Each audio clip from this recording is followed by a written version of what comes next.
Well, did you watch the ball game for afternoon? I did. Tough to win when you don't have a shooting guard that scores. Bad game for you.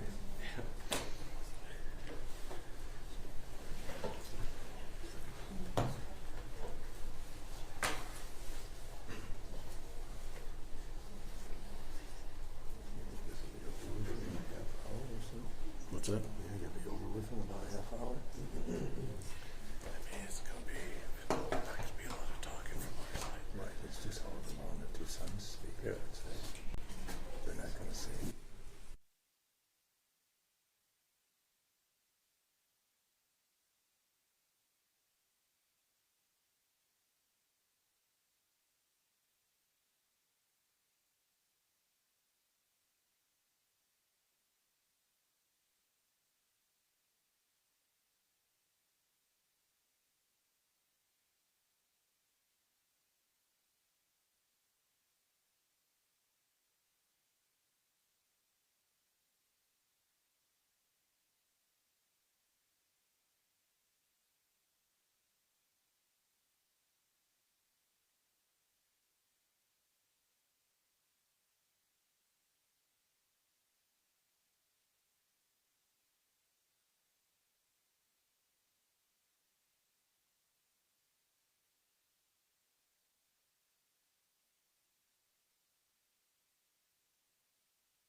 Here she is. So if you could come, could you grab all of them?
Yeah, I do.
Honorable Yasmin Polis presiding. Good afternoon, everyone. Thank you. You may be seated. Calling number 45 and 47 on the docket, People versus Carlos Hernandez and People versus Joshua Zuazo. Case number 2024-291-945-FC and 2024-291-950-FC.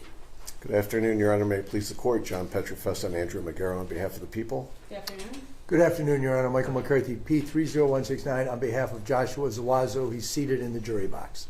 Hello, Michelle Lofton on behalf of Carlos Hernandez, who is seated in the jury box as well. All right, good afternoon to all of you. Date and time for sentencing. I have had an opportunity to review the pre-sentence report. Is there any additions, deletions, or corrections as it pertains to Mr. Zuazo? Your Honor, as to the pre-sentence report, no. I do not have any objections to the personal background information regarding Mr. Zuazo. They can both stand up. You're being sentenced. Stand up. Mr. Zuazo and I met a few days ago. We went through the report together, and he confirmed that the report itself is accurate. I do have one objection to raise to a sentencing guideline assessment, but beyond that, as far as the report itself goes, no objections. Well, which guideline? It is OV, offense variable 19, and the assessment is for 10 points for otherwise interfere with the administration of justice. And what I would relate, in my understanding of the factual record, is that Mr. Zuazo was arrested, I believe, on the 14th day of October last year. He was on a job site. A SWAT team came in to make that arrest. He was cooperative at the time. He did not otherwise interfere with the administration of justice. That was the first time he had any encounter with law enforcement as far as the investigation of this case goes. And I don't know of any time after his arrest that he otherwise interfered with the administration of justice. So it's for that reason that I'm raising an objection to the assessment of 10 points for OV-19. And I will tell the court that the total score is 120 points, the offense variable score, and so it's not going to make any difference in terms of what the guideline range is, but I don't want, as trial counsel on behalf of Mr. Zuazo, to let what I believe the rule is to go unchallenged. And just to be clear, we're obviously not talking about the felony murder. You're talking about the guidelines as they pertain to count 2 and 3. That's correct. Okay, what's the people's position? Your Honor, the people believe that it's properly scored. The fact that the Sheriff's Office very efficiently tracked down the defendant and had him arrested at his house doesn't negate what he did between the murder and his arrest, which was the fact that he tried to get rid of the evidence. In fact, Defendant Hernandez had some of his evidence in his possession. He also was involved in having the vehicle that had been used in that part of the arson of that, and also the fact that the charge itself for those 2 counts does say that it was in perpetration of escaping the conviction of getting away from flight with a felony. So it's actually built into the charge. Right. My recollection is that the defendant Zuazo went about his normal life after having committed the offense, that he went to work and was an attempt to pretend or act as if none of this had occurred. So I do think that the OV is properly scored and that he did obstruct justice, but by not cooperating and participating in the aftermath of this murder. Anything else? No, that is... Judge, regarding Yes. Mr. Zuazo, before we leave him to talk about Mr. Hernandez, we have to address the habitual offender notice, Okay. which was properly given. People believe that all 3 of those convictions are referenced in the PSI. I believe the defendant acknowledged the PSI was correct. The first one, the habitual regarding a prior conviction for a prisoner possessing a weapon that occurred in the year 2015. That's referenced in the PSI as number 6 of 7. The second prior conviction, which was an armed robbery conviction out of 2010, was also referenced in the PSI as number 5 of 7. And the third prior conviction for felony receiving, concealing stolen property of a motor vehicle out of 2005 is reference number 4 out of 7. I do think the court needs to take notice of that. For the record, it does affect the guidelines. And you agree that that's accurate, Mr. McCarthy? Yes, Your All Honor. right, the court is going to take notice. Mr. Zuazo confirmed all of those conditions when we went through the report this past Saturday. Okay, all right, the court's going to take notice that the defendant is in fact being sentenced as a habitual 4. Thank you, Judge. All right, Ms. Lofton, any changes on behalf of Defendant Hernandez? Nothing to the report, but I do have two separate guideline issues that I'd like to address. Okay, go ahead. OV1, this is in conviction count 2 of 3, so the unlawful imprisonment. OV1 is currently scored at 10 points. OV1 is aggravated use of a weapon. 10 points should be scored if the victim was touched by any other type of weapon. In all of the testimony that was presented, I don't believe that it was proven or even mentioned that a weapon was used. If we are to believe that this assault took place by fists, I say that it absolutely should not be scored. He wasn't touched by a weapon. Mr. Hernandez is not charged with any offenses relating to a weapon, so I don't believe it's properly scored. OV2 also piggybacks on that same line of thinking. OV2 is lethal potential of weapon possessed or used. He is currently scored at 1 point. 1 point should only be assessed. It says the offender possessed or used any other potentially lethal weapon. I argue that that was absolutely not proven at trial. Okay, people. Judge, starting with her last argument first, the court is very aware that the testimony showed that the victim had and carried his sidearm. That sidearm was missing. It was never recovered, so he was possessed. It was missing. The defendants did take that weapon. He was in possession or aiding and abetting the possession of a weapon. So I think that is just logically consistent. And I think the court did hear that. Does the weapon have to be used in the course of the crime? One is the possession of it, correct? And then for her first argument, you heard the testimony of both the first responders who described the scene and initially thought that it was gunshots. That's how horrific the scene was to them. And then you heard the medical examiner's testimony talking about the blunt force trauma, indicating that a weapon was also consistent with being used in that. There was also the weights that were found right next to him that had lots of blood on it. I believe that you could find from the preponderance of the evidence presented that that's properly scored.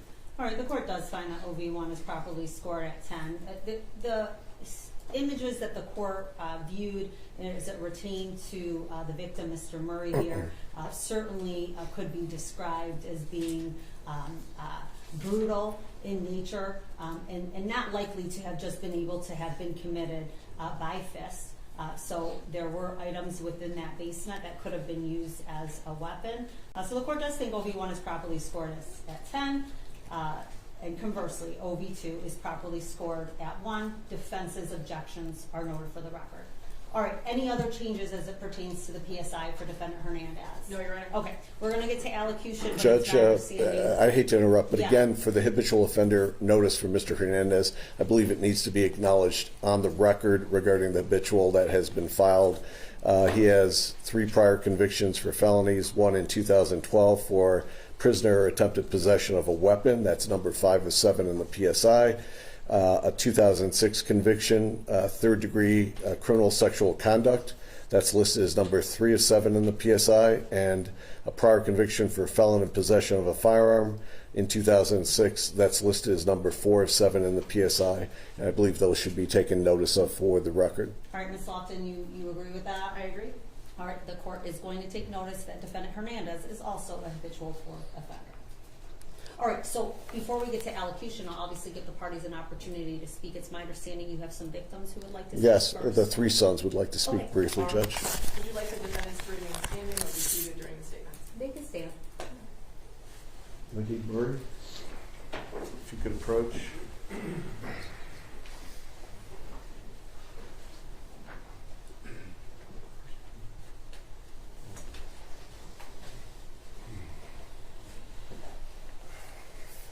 Could state your name for the record, please. Definitely. Mohi Murray. Good afternoon, sir. Good afternoon, Your Honor. I have a lot on my heart that I could say to you. My brothers are going to speak as well, so to be mindful of the court's time. I'm just going to read a short poem that my mother wrote to express her feelings about this, and my brothers will speak on my behalf as well. They have stolen my sunshine. They have stolen my happiness. They have stolen my reason for living. They have stolen the love of my life. The world is darker now without the love of my life, without my companion of 54 years. The plans we made will never come true. The sadness and tears will never end. I want to scream. I want to yell. I want to throw things against the wall. But all I can do is keep it inside for the rest of my life. Thank you.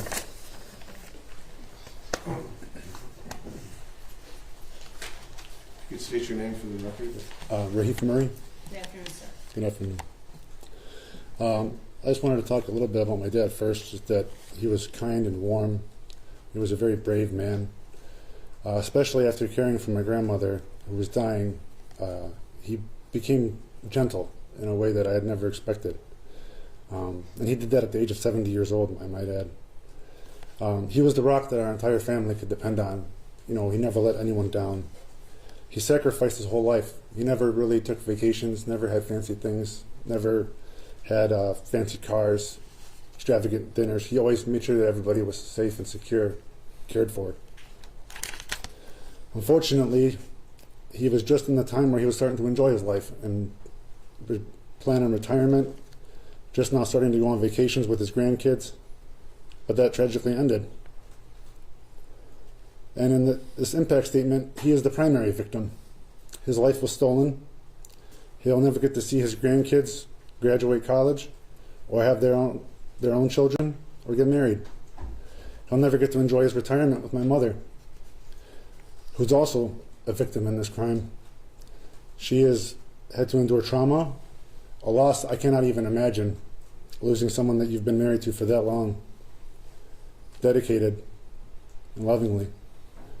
Also, I can't imagine the way she feels the violation of the sanctity of her home, some place where you're supposed to feel refuge and safe. I hope that she has that feeling, because I don't know if I would ever have it again. She'll never get to see his warm smiling face or his warm embrace. We will never have the safety of knowing that he has had our back because he's no longer with us. My family has had a significant impact emotionally. We have suffered, school has suffered from depression. My daughter has had trouble making friends. I have had severe depression. My father was my hero, and I couldn't get the idea of his murder out of my head whenever I would remember him. And that is something that I will never forgive the defendants for, because anytime I remember any of these warm, wonderful things about my father, I also think about his last moments of terror, thinking that my mother is going to die as well. I will never forget that. And I hope that the court takes that into its determination today. And my broader family, everyone has been devastated. Every day we go to work is a trial of our patience and our fortitude, because everything there is tainted with his presence. He filled the place with joy, and his presence is missed every day. I would say that someone could be forgiven for something like this should they ask for it, but I don't see that the defendants are remorseful in the least. And I would also hope that the court would take that into consideration. Another consideration I hope is taken into account is that he is the second jeweler to be murdered in as many years over money. I think that in order to make sure that this doesn't happen, we need to make sure that all parties that are accompanied to this crime are prosecuted to the full extent of the law. That's my wish, I hope. That's it. Thank you.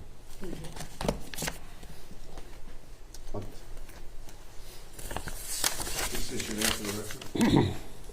Thank you, Your Honor. Abdu Murray, the eldest son. I'm Abdu Hussein Murray, the eldest son of Hussein Abdu Murray and Linda Murray.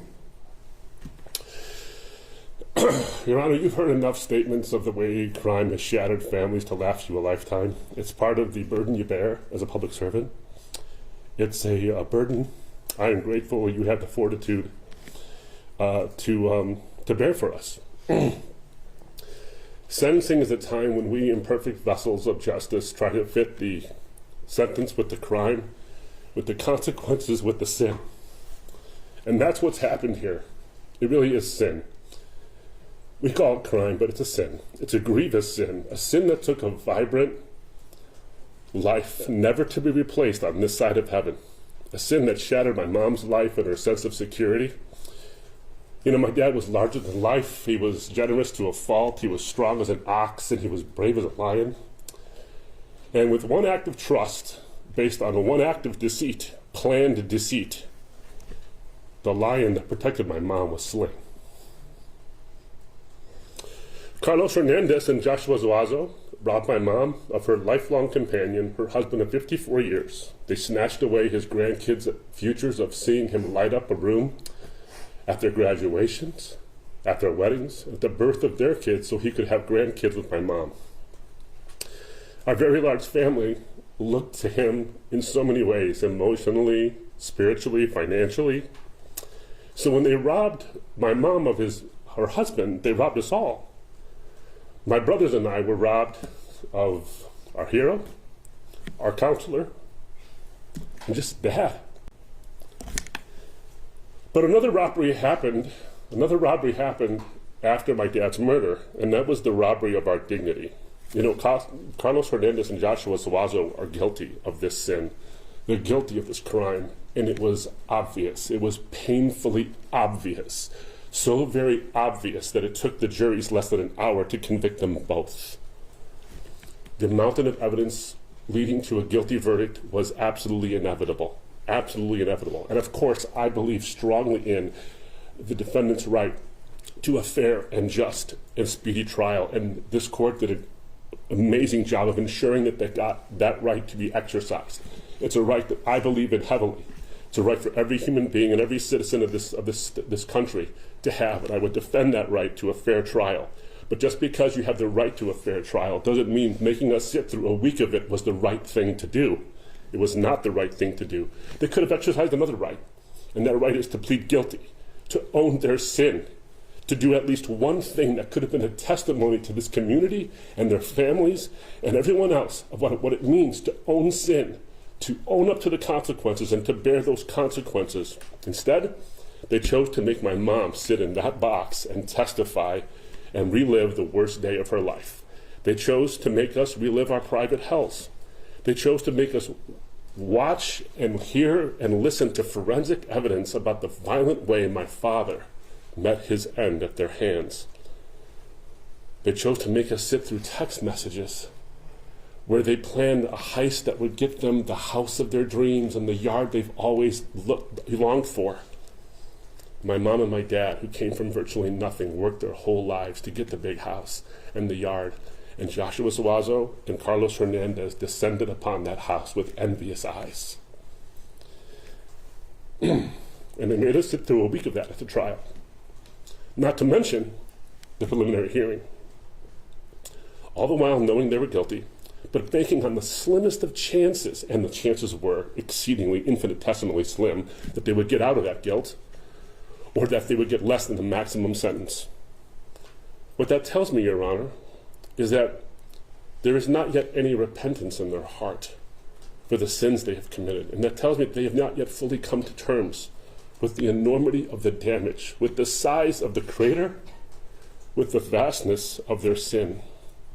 It tells me that the only way they will ever really truly understand the depth of what they've done to us and to the community is for them to spend the rest of their lives in prison and never get out. Their sin has lifelong consequences for us, and their sin should have lifelong consequences for them, and the law of the land provides for that. And maybe then, and this is a hope I have for you guys, maybe then you'll see what happened, the depth and the consequences of this whole thing. I don't think it's going to take anything less than sitting in jail for the rest of your life to do that. I really don't think so. And when you see that, then maybe there can be repentance. One of my favorite lines from a book asks the question, is everything sad going to become untrue? What a line. Is everything sad going to become untrue? My faith in the Savior of the world tells me that yes, eventually everything sad will become untrue. But until that day, everything sad will stay true. And it will stay true because of what they did. And while those sad things remain true, Your Honor, these men need to bear the consequences of what they've made true, of what they've made sad. My dad is gone. My kid's grandfather is gone. And my mom's husband is gone. For justice's sake, for the community's sake, for our sakes, and I dare say, for their sakes, they need to feel the weight of their sin to the fullest extent the court can give it. And hopefully then, when all is seen, and what is sad is now true, maybe they'll acknowledge it and see the depth of it. Thank you, Your Honor. Thank you. And I would just like to say, your dad sounds like he was an incredible man. Everything that you guys have said and everything about his story, just someone who worked so hard to provide for his family. And that rings true with this court. And the court gives you and your family its deepest condolences. Thank you. Thank you, Your Honor. Thank you. Anything else by the people? There's nothing left for us to say, Judge. Understood. All right, so Mr. McCarthy on behalf of Defendant Zuazo. Well, Your Honor, the sentence that has to be imposed is mandatory. Mr. Zuazo and I discussed his right to address the court here this afternoon when we met on Saturday. My understanding is that he will decline that opportunity. He intends to appeal his conviction, but he's not going to be saying anything on the record today. Okay. All right. Mr. Zuazo, this is your opportunity to make a statement to the court. Anything you would like to say? Ms. Lofton, any allocution on behalf of Defendant Hernandez? Yes, Your Honor. As to count one, obviously, as Mr. McCarthy has stated, the court is not given many options. As to count 2 and 3, guidelines are scored at the bottom end of 62 months to 228 months. My client is requesting that I ask the court to sentence to the bottom of the guidelines on count 2 and count 3. My client likewise is going to decline his right to make a statement. He intends to appeal, and I do have that form filled out. Any statement you'd like to make to the court, Defendant Hernandez, prior to your sentencing? No, ma'am. All right, this court, having sentenced many individuals over the years, it is rarely does the court see this level of depravity, this level of arrogance and greed, because that's what that was all based on. You could care less about a man's life in order for you to fulfill the fantasy of the life that you wanted. The white picket fence, the house. His life meant nothing to you. The idea that there is such a loss of humanity in your actions. You go to his home the evening before. He looks at you eye to eye, and he's kind. Most people would not be kind at 10 o'clock in the evening. That doesn't stop you. That just alters your plan to go back the next day. And you go back the next day with the intent to deceive and invade. And every single step you could have taken to change that at that point, when you walked in that house, every step on your way to that basement, on your way down with him, you could have said, okay, enough is enough. It's gone too far. But you couldn't, because it's a cowardice act. Because that's exactly what you are. It is pathetic. Your actions are absolutely pathetic. You thought you came up with this brilliant plan. You boasted about it in messages that you had it all figured out. There's signs, there's timing. You got it all figured out. What you didn't realize was every single thing that you did, every little pathetic cowardice act that you did, led to a trail of evidence that ended up being copious amounts of evidence that led in very quick convictions with 2 separate juries. None of us know exactly what happened in the basement when you 2 went down. Obviously, we didn't have a video to be able to see it. We see the aftermath of what happens when you go down there. But I am certain that Mr. Murray fought you with the courage of a man who spent his life protecting his home and his family. And I hope whatever those last words he said to you, or whatever that last moment that he looked at you haunts you for the rest of your life, because you see, one breath of Mr. Murray's life doesn't amount to 1 ounce of your dignity or worth. He was a loyal man. He was a hard-working man. How dare you? It is the sentence of the court as to Defendant Zuazo, as to count 1, homicide, felony murder, habitual, for the defendant served his natural life in the Michigan Department of Corrections without the possibility of parole. As to count 2 and 3, it's unlawful imprisonment as a habitual 4. It is the sentence of the court. The defendant served 228 days to 80 years in the Michigan Department of Corrections with the 421 days of credit. Restitution is $2,819. State cost is $204. Crime victim rate is $130. You have an absolute right to file an appeal with the Michigan Court of Appeals. If you can't afford an attorney, the court would appoint one for you. You have 42 days to make that request. As to Judge, may I interject? Sure. You indicated 228 days. 228 months. That's what I thought. Thank you. Thank you. As to Defendant Hernandez, this is case number 2024-291945. As to count 1, it is the sentence of the court. The defendant served his natural life in the Michigan Department of Corrections without the possibility of parole. As to counts 2 and 3, it is the sentence of the court. The defendant served 228 months to 80 years in the Michigan Department of Corrections. He'll receive his 423 days of credit. It's $28.19 for restitution, $204 for state costs. Crime victim rate is $130.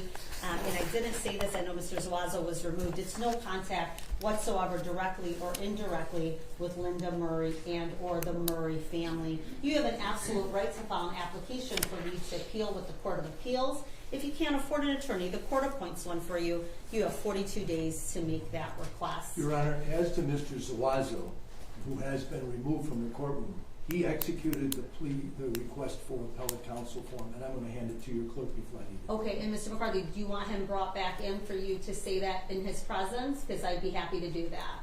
If we could do that, that then would be great. Let's bring him back in. And Ms. Lofton? And for the record, Your Honor, my client has also executed his right to appeal, and he will be tendered out to your clerk. Okay? Thank you, Your Honor. Of course.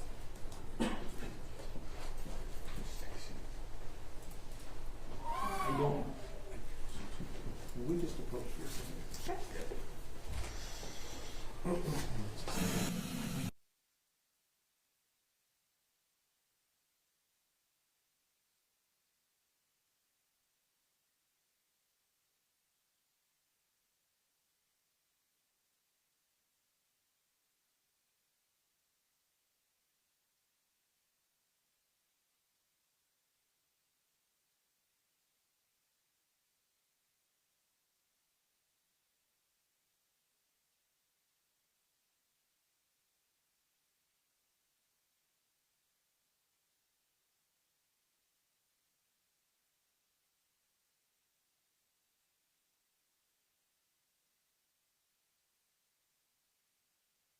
Thank you. All right, and then Mr. Zuazo, your attorney indicated that you did actually sign your appellate rights. Is that correct? Yes. Okay, and if the court didn't order, you are to have no contact directly or indirectly with Linda Murray and or the Murray family. You've got restitution in that amount of $28.19, state cost of $204, and crime victim rate of $130. Counsels, anything else for the record? Just for both defendants, the restitution is joint and severable. And I'm giving Mr. Zuazo one of the forms that he signed so that he'll have it in his file going forward. And I'll give the other copy to your clerk before I leave the courtroom. Excellent. Thank Anything you, else? No, Your Honor. No, you're all right. Court is adjourned. All rise. Not mine.